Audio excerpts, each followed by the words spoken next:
how do you explain when things don't go as we assume? Or better, how do you explain when others are able to achieve things that seem to defy all of the assumptions? For example, why is Apple so innovative? Year after year after year after year, they're more innovative than all their competition. And yet, they're just a computer company. They're just like everyone else. They have the same access to the same talent, the same agencies, the same consultants, the same media. Then why is it that they seem to have something different? Why is it that Martin Luther King led the civil rights movement?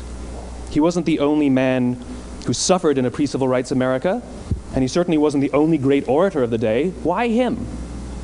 And why is it that the Wright brothers were able to figure out controlled powered manned flight when there were certainly other teams who were better qualified, better funded, and they didn't achieve powered manned flight, and the Wright brothers beat them to it? There's something else at play here. About 3.5 years ago, I made a discovery. And this discovery profoundly changed my view on how I thought the world worked, and it even profoundly changed the way in which I operate in it. As it turns out, there's a pattern. As it turns out, all the great and inspiring leaders and organizations in the world, whether it's Apple or Martin Luther King or the Wright brothers, they all think, act, and communicate the exact same way, and it's the complete opposite to everyone else. All I did was codify it. And it's probably the world's simplest idea. I call it the golden circle.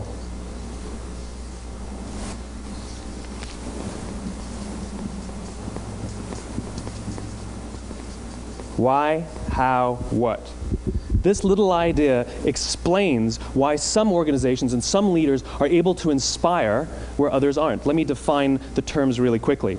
Every single person, every single organization on the planet knows what they do, 100%.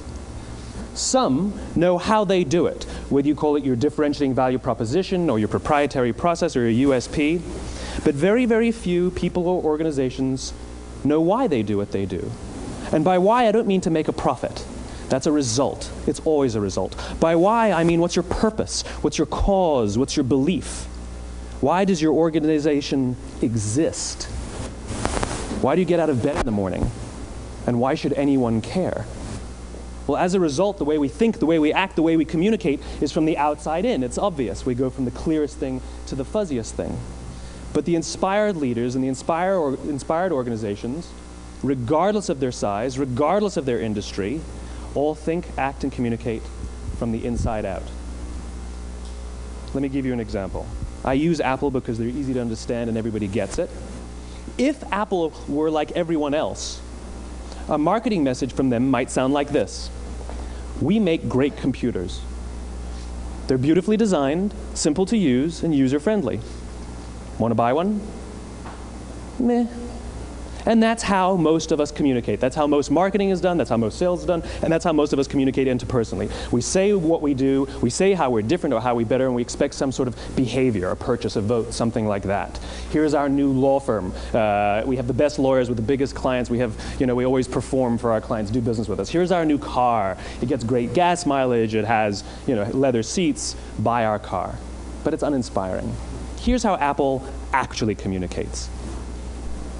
Everything we do, we believe in challenging the status quo. We believe in thinking differently. The way we challenge the status quo is by making our products beautifully designed, simple to use, and user-friendly. We just happen to make great computers. Want to buy one? Totally different, right? You're ready to buy a computer from me. All I did was reverse the order of the information. What it proves to us is that people don't buy what you do, people buy why you do it. People don't buy what you do, they buy why you do it. This explains why every single person in this room is perfectly comfortable buying a computer from Apple. But we're also perfectly comfortable buying an MP3 player from Apple, or a phone from Apple, or a DVR from Apple. But as I said before, Apple's just a computer company. There's nothing that distinguishes them structurally from any of their competitors. Their competitors are all equally qualified to make all of these products. In fact, they tried. A few years ago, Gateway came out with flat-screen TVs. They're eminently qualified to make flat-screen TVs. They've been making flat-screen monitors for years. Nobody bought one.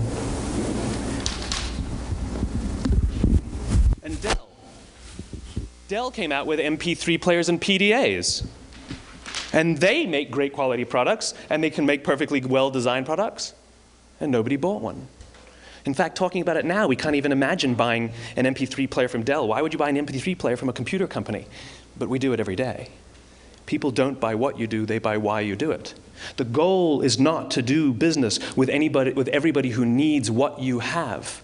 The goal is to do business with people who believe what you believe. But if you don't know why you do what you do, and people respond to why you do what you do, then how will you ever get people to vote for you or buy something from you, or more importantly, be loyal and want to be a part of what it is that you do?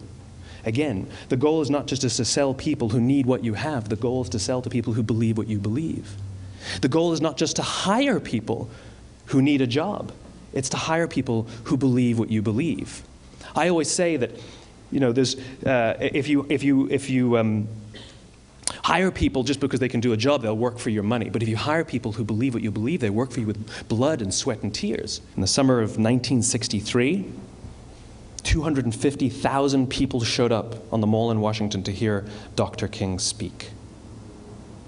They sent out no invitations, and there was no website to check the date. How do you do that? Well, Dr. King wasn't the only man in America who was a great orator. He wasn't the only man in America who suffered in a pre-civil rights America. In fact, some of his ideas were bad.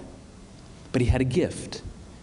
He didn't go around telling people what needed to change in America. He went around and told people what he believed.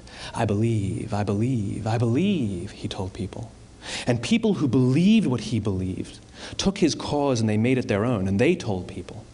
And some of those people created structures to get the word out to even more people. And lo and behold, 250,000 people showed up on the right day, on the right time to hear him speak. How many of them showed up for him? 0. They showed up for themselves. It's what they believed about America that got them to travel on a bus for 8 hours to stand in the sun in Washington in the middle of August. It's what they believed, and it wasn't about black versus white. 25% of the audience was white. Dr. King believed that there are 2 types of laws in this world, those that are made by a higher authority and those that are made by man. And not until all the laws that are made by man are consistent with the laws that are made by the higher authority will we live in a just world. It just so happens that the civil rights movement was the perfect thing to help him bring his cause to life. We followed him not for him, but for ourselves. And by the way, he gave the I have a dream speech, not the I have a plan speech. Listen to politicians now with their comprehensive 12-point plans. They're not inspiring anybody. Because there are leaders and there are those who lead. Leaders hold a position of power or authority, but those who lead inspire us. Whether they're individuals or organizations, we follow those who lead, not because we have to, but because we want to. We follow those who lead, not for them, but for ourselves. And it's those who start with why that have the ability to inspire those around them or find others who inspire them. Thank you very much.